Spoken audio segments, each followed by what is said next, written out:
అప్పుల బాధలు వెంటాడుతున్నాయా? అయితే 6 జేవిఆర్ వారి జాతిరత్నాలు ధరించండి.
అందరూ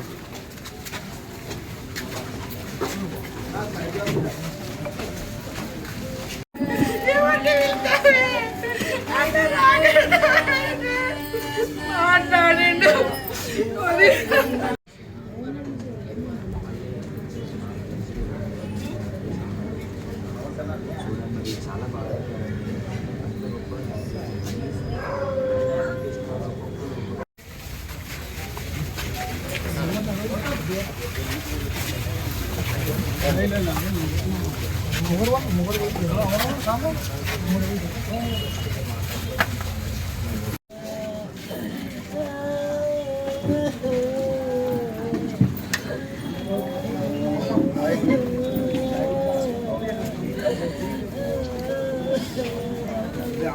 ఆగండి కింద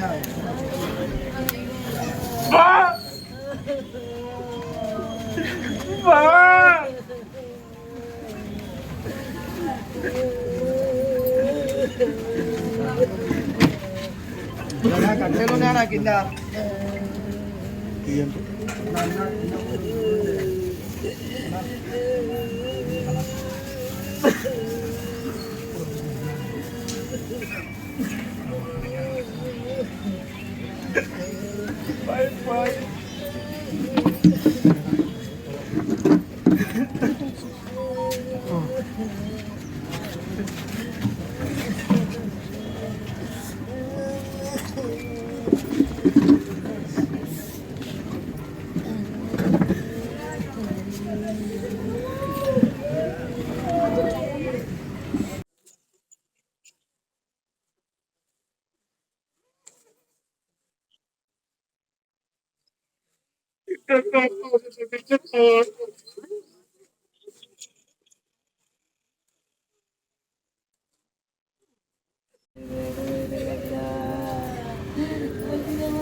నువ్వు పానమే బాగాలేదు మరి ఏం చేస్తాము ఇన్ని రోజులు ఇబ్బంది పడిండు మనం ఏమైనా కావాల్సుకొని మనకు బలవంతమా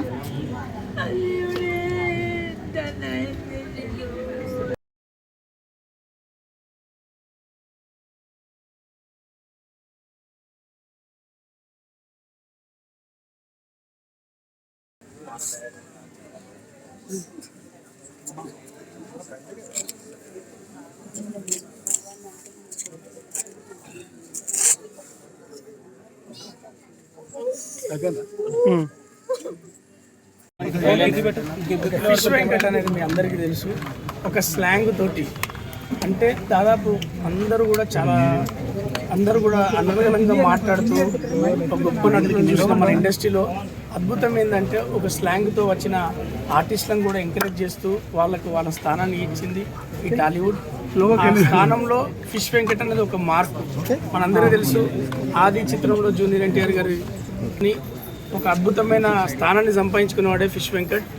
ఆయన స్థానాన్ని సంపాదించుకోవడం కాదు, అందరి మనసులను దోచుకొని అందరి డైరెక్టర్లకు కావచ్చు, అందరి ప్రొడ్యూసర్లకు కావచ్చు, అందరి నటీనటులు కావచ్చు, చిన్న పెద్ద అని సంబంధం లేకుండా కాకా బాబాయ్ అని సంబోధిస్తూ ఆయన ప్రేమ ఆయనకు అంటే ఎంతసేపు ఎదుటోనికి ఏదైనా ఇవ్వాలా, ఏదైనా చూసుకోవాలా అంటే ఎంత ప్రేమ పంచుకోవడానికి దావతులైనా ఇద్దామని అంటే అంత ప్రేమ చూసుకునేవాడు. సరే మనందరికీ జీవితంలో నటీనటులకు అంటే మేము అలాంటి చిన్న ఆర్టిస్టులు గొప్ప నటులను చూసి నేర్చుకునేవి ఉంటాయి. ఇలాంటి మా బాబాయ్ని చూసి నేర్చుకునేది ఏంటంటే జీవితం అనేది చాలా విలువైంది, దాన్ని జాగ్రత్తగా కాపాడుకోవాలి, సమయాన్ని గుర్తించుకొని ముందుకెళ్ళాలి.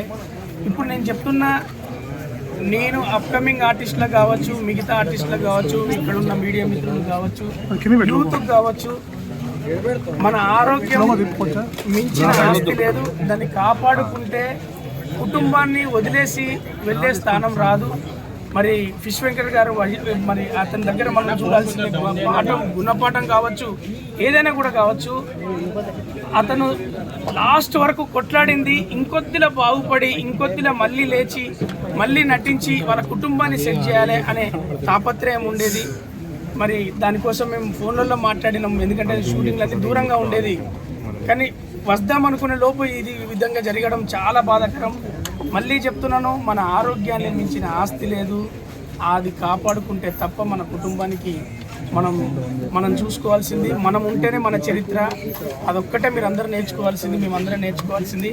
ఆయన ఎక్కడున్నా ఆయన ఆత్మశాంతి కలగాలని, వాళ్లకు ఆయన ఆశీస్సులుండి, వాళ్ళ కుటుంబానికి ఆయన ఆశీస్సులుండి, వాళ్ళ పిల్లలు వాళ్ళ మన ఫిష్ వెంకట్ అన్న ఎలా అయితే కోరుకున్నారో, ఫిష్ వెంకట్ అన్న వాళ్ళ సంబంధించిన వాళ్ళ గురించి ఏదైతే కోరుకున్నారో వాళ్ళందరూ అలా బ్రతికి ఆనందంగా ఉండాలని మాత్రం కోరుకుంటాం. ఆయన ఆశీస్సులు వాళ్ళకి ఎప్పుడు ఉండాలని, మా కోఆపరేషన్ కూడా వాళ్ళ పిల్లలకి ఎప్పుడు ఉంటుందని మేము మనస్ఫూర్తిగా తెలియజేస్తున్నా. ఫిష్ వెంకట్ అన్న లేకపోవడం అనేది ఒక స్లాంగ్, ఒక ఆర్టిస్ట్ లేకపోవడం అనేది ఇండస్ట్రీలో అది కూడా ఒక లోటే, తీర్చలేంది. ఆయన ఎక్కడున్నా ఆయన ఆత్మశాంతి కలగాలని మరొకసారి తెలియజేసుకుంటూ నేను మీరు వచ్చారు. అంటే ఇండస్ట్రీ నుంచి ఇంతవరకు ఎవరు రాలేదు బ్రదర్, చెప్పండి. ఇది సందర్భం కాదనుకుంటా, ఎందుకంటే ఎందుకంటే వస్తువులను నువ్వు కవర్ చేయి. ఎవరు రాలేదు.